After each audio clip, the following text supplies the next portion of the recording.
Salut les copains, ici Elise de l'association Biodiversité. Alors ça y est, l'automne est là, même si on a encore quelques rayons de soleil. Du coup aujourd'hui on va voir les gestes importants à l'automne au potager.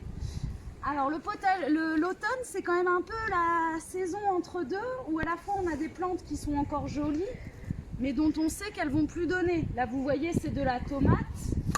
Ce plant de tomate là il fait plus de fleurs, il a plus de fruits, même s'il a encore des jolies feuilles. Si j'ai besoin de récupérer de la place, c'est le bon moment pour le tailler, et pourquoi pas utiliser le feuillage en paillage, ça va nourrir.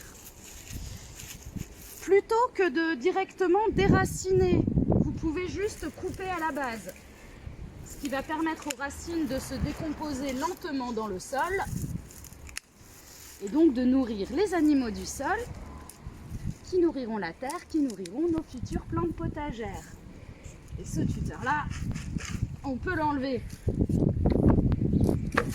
Si par contre vous avez besoin de replanter juste derrière, là vous pouvez vous permettre de déraciner, ça commencera déjà à créer votre trou de plantation. En parlant de ce qu'on peut encore planter à l'automne, tous les aïums, là c'est des petites bulbes d'oignons, mais l'ail, l'échalote, c'est également le bon moment pour les planter.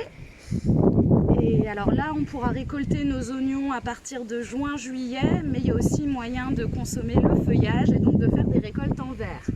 C'est aussi le moment de semer les fèves. Alors, on a des très jolies fèves de la once offertes par Gaëlle. Hop! Et ça, on va pouvoir les planter un peu partout. L'intérêt des fèves, c'est que ça sert en plus d'engrais vert. Ça va pareil nourrir votre sol et le garder occupé pendant l'hiver. Et en plus, on peut consommer les gousses au printemps. Au niveau de l'espacement pour la fève, moi je vous conseille de séparer les rangs et les fèves entre elles d'au moins 20-30 cm. Ça peut aller jusqu'à 40 si vous avez beaucoup d'espace, et vous pouvez vous contenter de 15 ou 20 si vous avez moins de place. L'automne, c'est également le moment où on récolte les dernières plantes aromatiques. Parce qu'après, il va faire froid et elles vont perdre au moins leur partie aérienne. Alors, venez voir par là.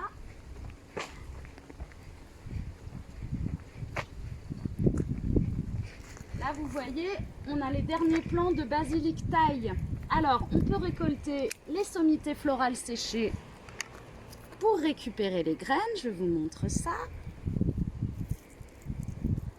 Vous voyez, là, on a une petite graine de basilic. Alors, je vous rassure, si vous avez oublié cette étape, on va pouvoir en proposer à nos adhérents cet hiver. À partir du mois de décembre, vous aurez notre collection de graines. Mais du coup, si on veut consommer un peu de basilic en infusion ou de la mélisse comme il y a juste derrière, eh ben c'est quand même le moment de les couper. Et pour les faire sécher, il vous suffit de faire des petits bouquets que vous pendrez la tête à l'envers un peu partout à la maison. En plus, ça sent bon.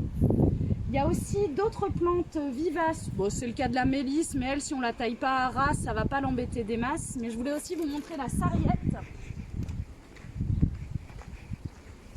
Là, on a des très jolis bosquets de sarriette vivaces. Alors, si on se rapproche, vous pouvez voir qu'elles refont déjà des jeunes feuilles.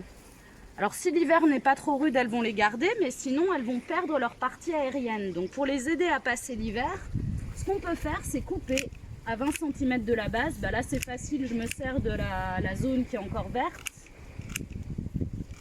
Et quand le froid arrivera, bien pailler au pied, comme ça, on est sûr qu'elle va bien se porter pour le printemps.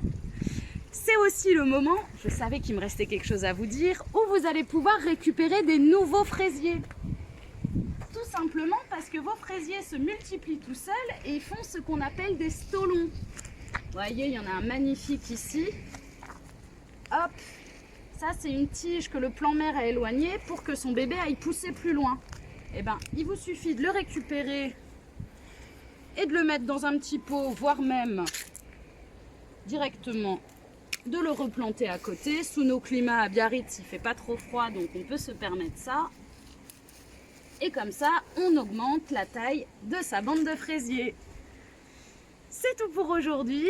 Bon automne à vous et jardinez bien!